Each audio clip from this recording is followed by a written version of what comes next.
here we are sitting in the helicopter now, so we'll take off. We're sitting at Kiwi Mouth Hut in the Kaimanawa, probably Kawika Ranges actually, sort of southern end of the Kawika Ranges, or sort of, yeah, lower end. In the new, this Lama from Taogs Studios, so we'll take off and we'll have a bit of a fly around. I'll show you what first before we take off. There's a few cool things about it, like with the, which is something that Taog do with their helicopters, which I hope more manufacturers or developers do it with theirs in the future, because you've got this checkboard, kind of like the Alouette that they put out as well. It's got the same sort of thing. You can swap and put on sling load spray kits. So you can see the spray kits on. It's got side boxes, fire tanks.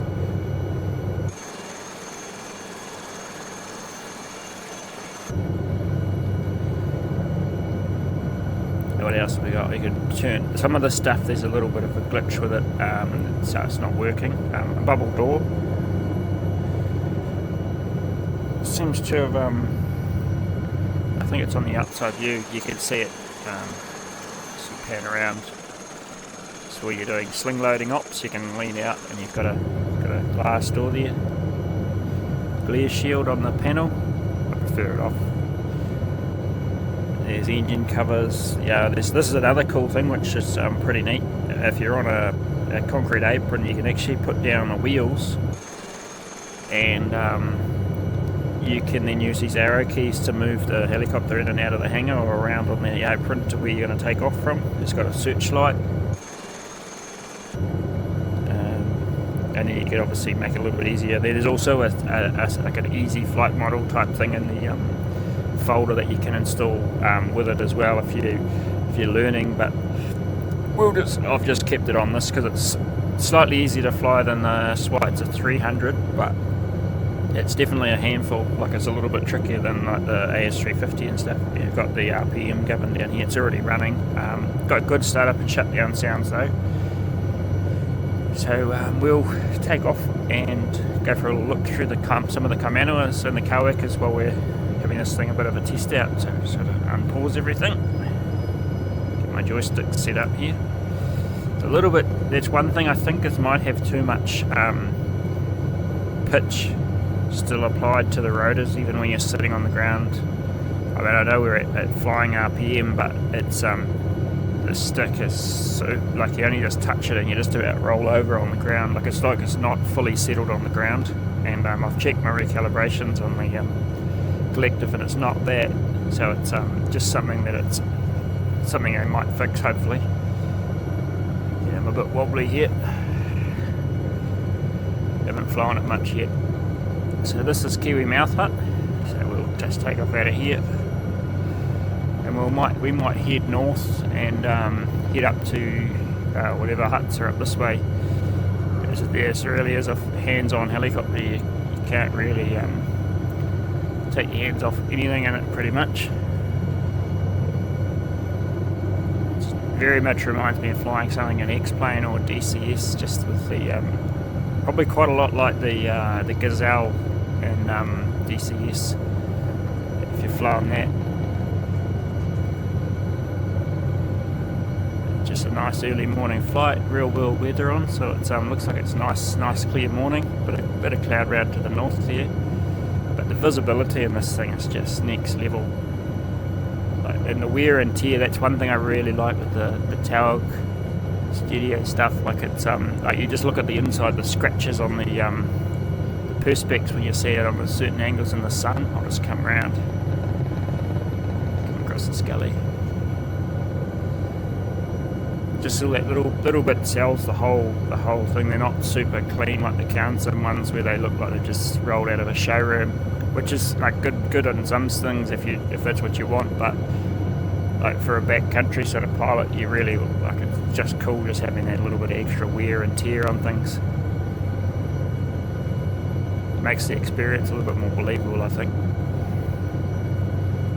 The Shrike 530F's got a little bit of this sort of stuff in it too. Probably not quite to the same level as what this one has. Like, even if you're looking at the instrument panel there, it's a lot like the Alouette, and that you can see scratches and it's worn, faded in places, and just so much more immersive, the experience. Like even just the front of the instruments themselves, like they just look like real legitimate old glass like the old dial panel. And even on the seat next to me, you can see all the scratches and the wear marks. It even looks like some of the screws are flogged out on the trim there.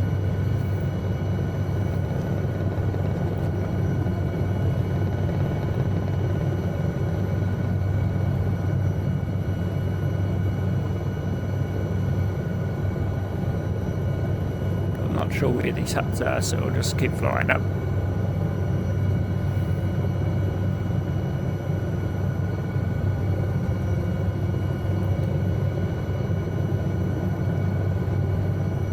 Yeah, this is probably going to be a helicopter. I do fly quite a bit in the sim, along with the 530 and the AS350 now, and the Schweitzer 300, because they obviously you can do sling loads in this one with it built into their sort of software for the helicopter.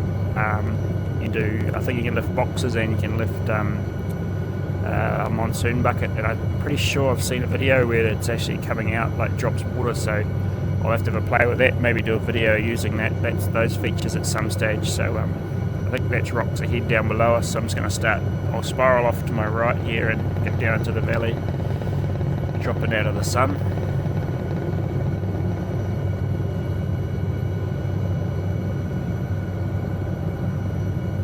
It's fairly manoeuvrable, and it's got quite a bit of power, so it's like I've probably already said it several times, but the visibility is just so good in the sim.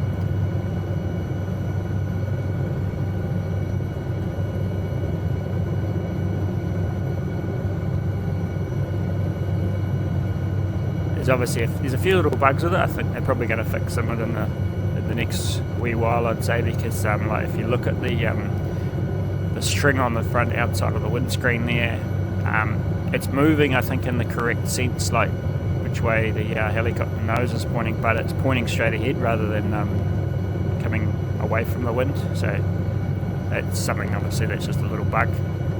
Nothing major though.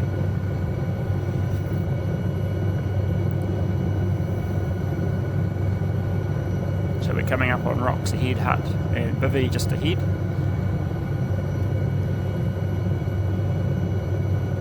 Always have to watch out because there's a cableway coming across here. I have to thank my mate Pete and his mates for giving me some photos of the cableway. So there was not much available online, so I was able to use the photos that Pete gave me for the little floats and the little cable below us to build that model.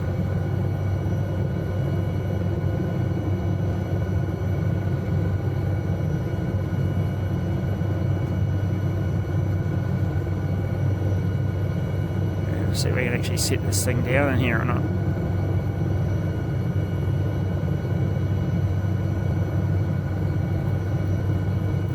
So this is the rocks ahead hut, just up there above me. And I'll just see if I can turn my landing light on and off on my... Oh yes, I can turn that on and off on my collective. I'll leave that on for now. Right, we'll pick up out of here and we'll have a quick look at the bivvy on the other side of the creek before we get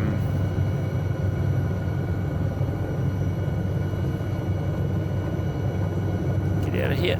Let's have a look over here.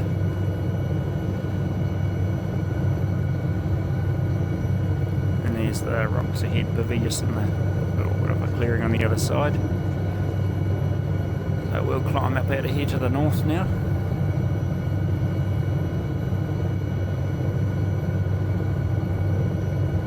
Yeah, I still haven't actually been around all of my huts that I've built for this Kaimanawa Part 2 pack, because it covers pretty much most of the huts in the Kaimanawa Kawaka Ranges now.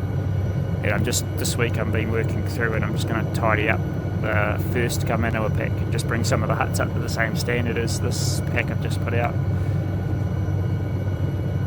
Oh, that's so neat when the sun starts coming into the cockpit.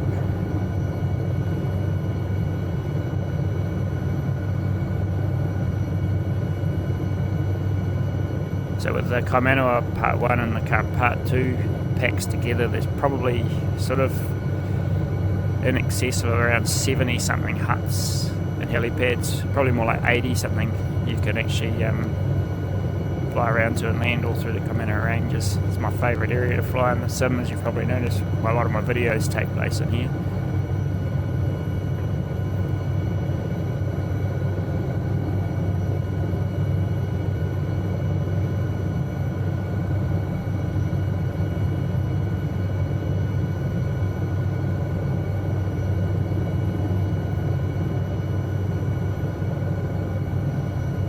There's another hut down there.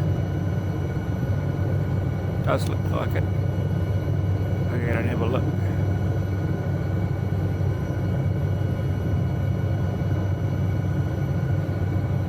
I've lost track. Oh, this could be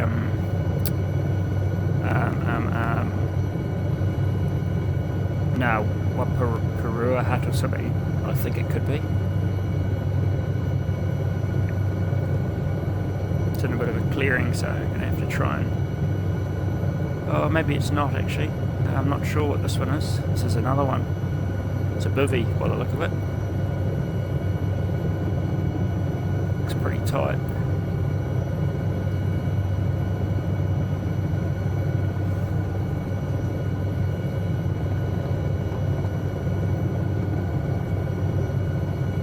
Oh, this is Omar Bivvy. I just remembered what it is. Yeah, I remembered it was another one in this area. This is a little bit interesting, and to get out of that, just drop below those tree line. And I think there must be a little bit of water cease in the wind in here. And you've practiced in this one a lot more.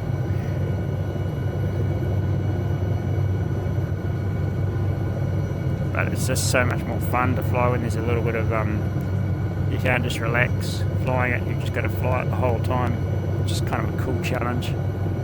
Right, so that was the Omar Bivvy, so we'll get out of there and we'll climb up, maybe just head up this valley up onto the tops. We'll sort of make our way north and we'll just end up back at Heli Seeker base probably. Then we're going to have a good look at the outside view again when we get there.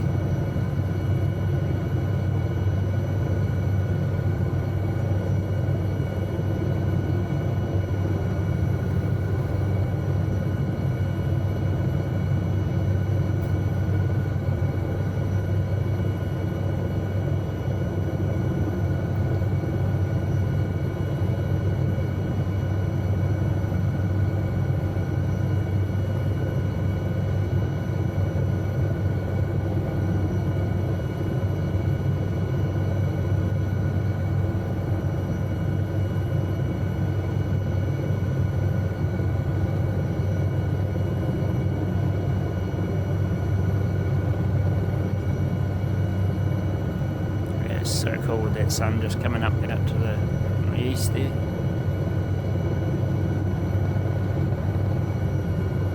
Let's head on up this valley, see where we end up. Definitely a nice way to be out flying in the sun this morning.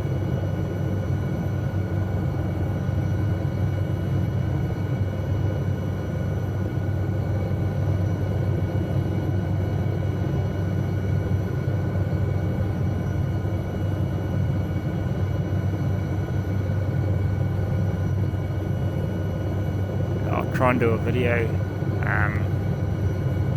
showing the wind effect sometime, a little bit more in-depth look at like how it affects the helicopter, and like the way when you're in like near a ridge, just getting the updrafts and downdrafts sort of thing.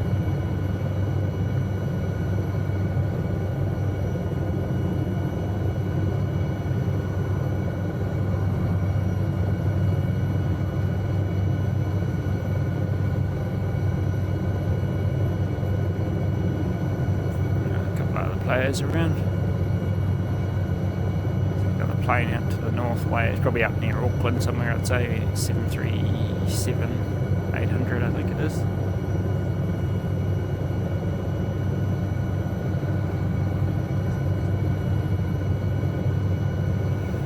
There's Mangatarudu hut over there.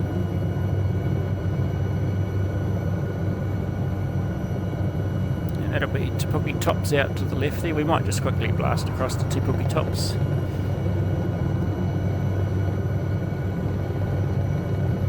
It's only just over there on that sort of a saddle tops there.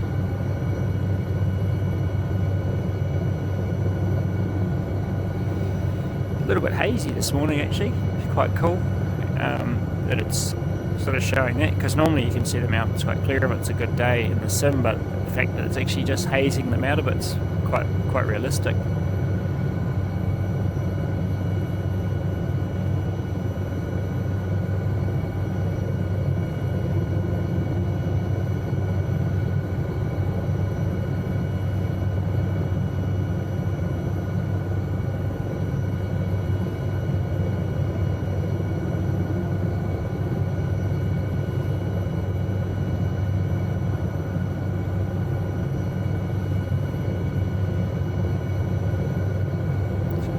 Pretty sure this is Te Puke Tops.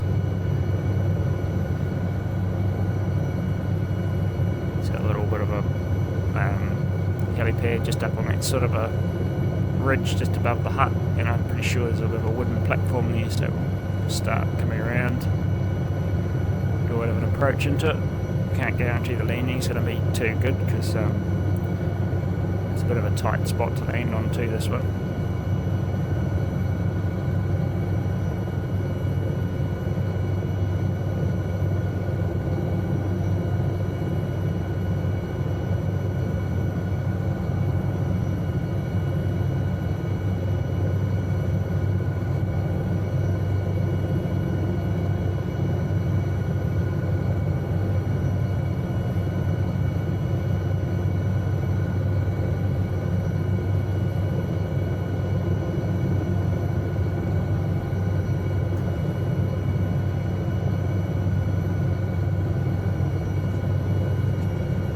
She's a bit of a real handful when they get there. This is probably it'll be a good one to do the test with the wind, because it'll be bouncing down over the side of that, so if you're hovering away from the edge of it a little bit, you'll probably be out of ground effect and then in ground effect quite quickly as you come on, or half on it, so it's probably best to do quite a quick approach onto this, I think, especially with this one. Let's have a little look at the hut down there.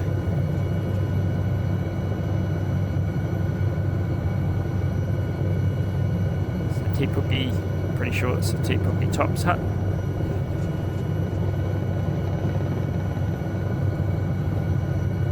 Right, let's head north.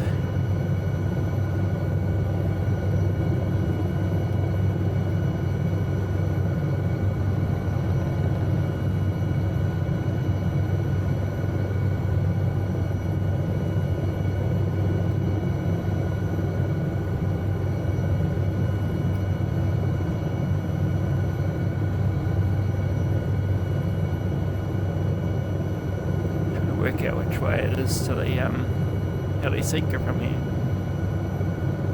Might be out to the left there. We might be heading it. There's the Kauika Range out there. Yep, just head this way.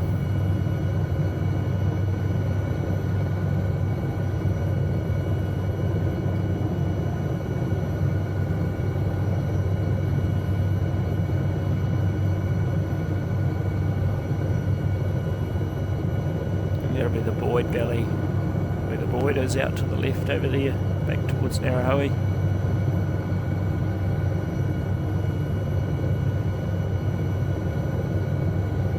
And it's cool, just all the shadows is quite neat at this time of the morning.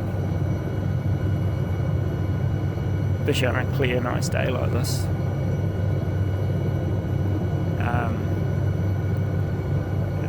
Obviously there's a bit of cloud here when the aerial was taken. You can see there's a couple of patches on that sort of ridge running across in front there,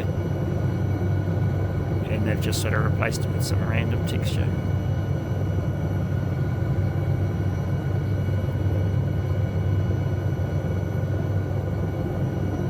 There's a free mod on Flight Sim TO, I think it's called MSFS Map Enhancement, and you can swap to use different. You just start it up as a program, you just run it, before you start the sim, and it can you can swap what servers you can load the maps from for the aerial photos for the sim. So you can choose whether you want to use Google Photos instead of the standard Bing, what this uses, and then you can use Bing latest data, which is probably newer photos than what they've actually got in the sim. Not always probably better in some areas, because obviously they haven't had the same what's the word? They haven't gone through them, so they're not as seamlessly tiled together that you get with the default Bing images they're using. But the Bing latest, some areas are really good. It's just a matter of working out what areas suits you, and then you just turn it on and just load that up for and it just streams them in while you're flying.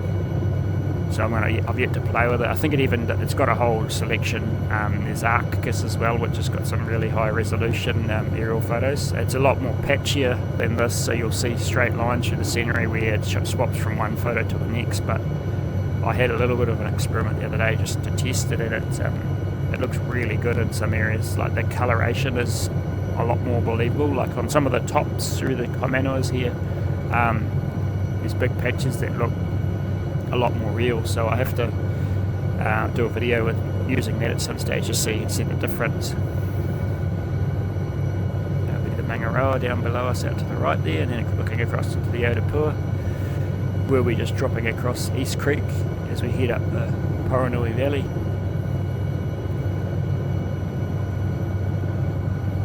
Probably could do a quick landing at the Oamaru private hut actually, which is just down here.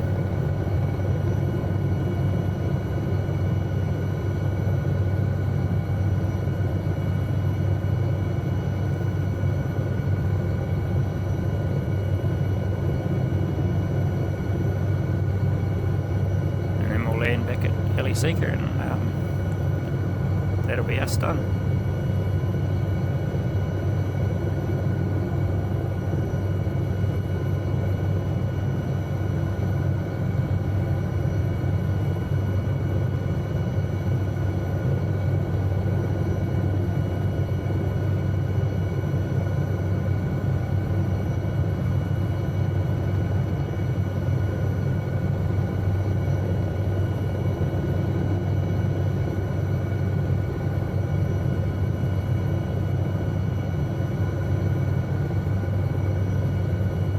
Still tweaking with the coloration of the scrub to try and get it a little bit more realistic. I had it too brown before, so it was didn't quite blend as seamlessly into the beach as what it does now. I think colour's getting closer now. Like it's still a little bit yellowish, but it's better than what I had, because it also gets a little bit of its colour from the photo tile underneath, as you can see ahead of us, how it's sort of like green and yellowish, because it's picking that up from the aerial. Right, let's come around here into Oamaru Private. There's the Oamaru dock hut just straight ahead on the other side of the river, so that'll be getting a bit of a tidy up this week.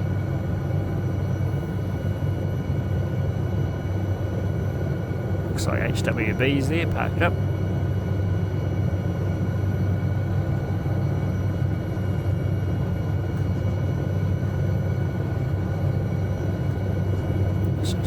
Towhead.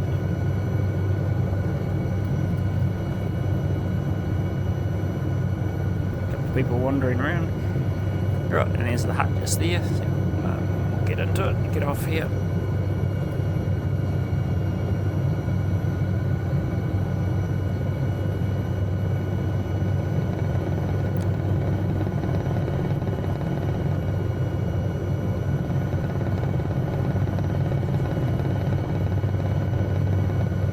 Another thing I like about this, it's probably hard to see at the moment, but it's got really nice big white stripes on the main rotors on this particular paint scheme, which I think is a New Zealand one, ISK I think it is, I'm not sure. Yeah, ISK. And just nice, especially in a shadowed area where you're trying to hover in against, say, trees or something. It's quite easy to see where the tips of the rotors are. It's quite easy to judge just because they're nice and bright.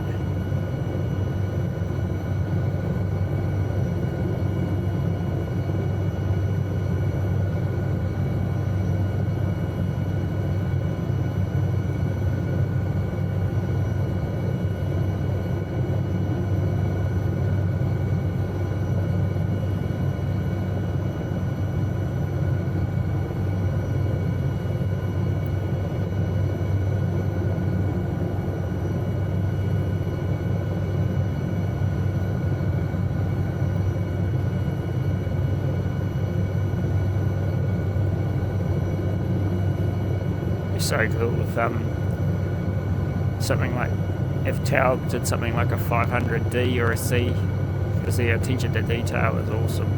And I reckon we'd end up probably one of the best models in the sim if they were to do something like that. So if you're listening, Taog, we'd like to see a D model from you. It'd be awesome.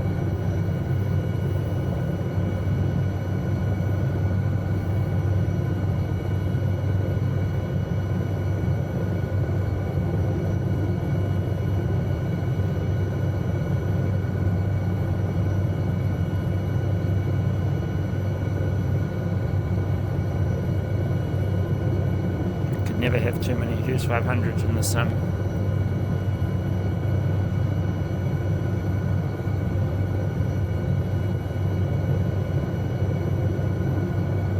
Because we really just want a 500 in the sim with all the attachments like these things have got. They can do sling loading and spraying and cargo and all sorts.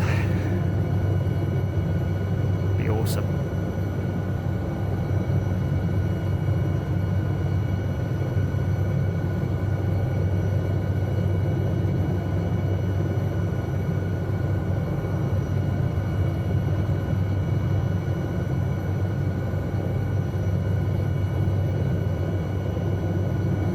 About back now.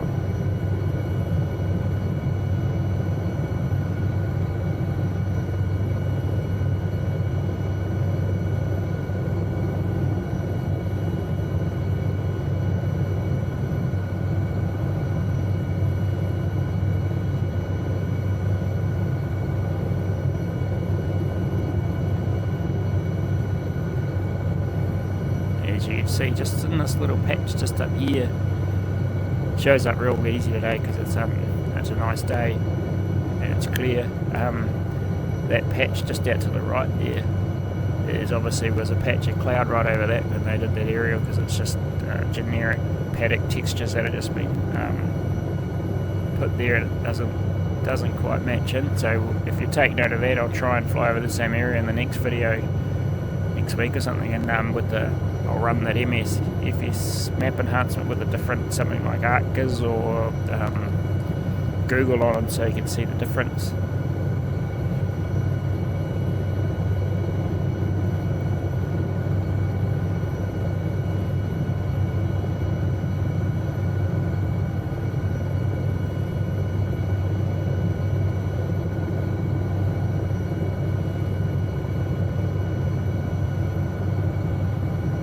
I'm not going to try any auto rotations in this yet. It's just got a little bit of practicing to do with it yet. But it's supposed to simulate vortex ring state and all the rest of it, so it'll be interesting to see.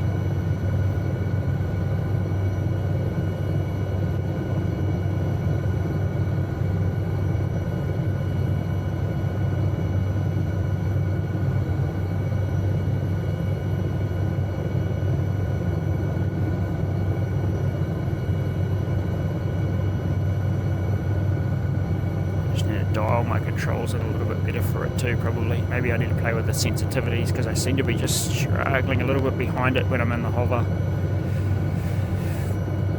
And I'll just see if we can wind it down. I won't shut it off because it may not do the outside replay otherwise. You can open the doors, get a little bit extra sound with the doors open.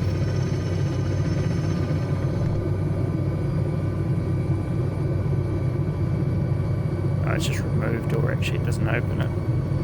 But open, oh, that might be open door there and leaves it open. That's the one.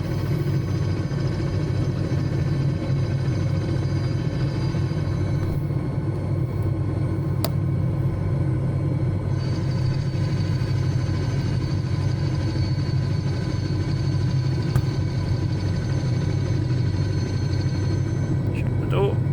That's pretty cool. And yeah. Well, I hope you enjoyed that, and if you like Lamas there, or a high-powered, good lifting, I think lots of features on it, I definitely recommend this. It's a bit of a handful, but there is a simplified flight model for those that aren't as up to the challenge of this one, but it is pretty awesome. Like, the physics are pretty cool. we'll catch you on the next one.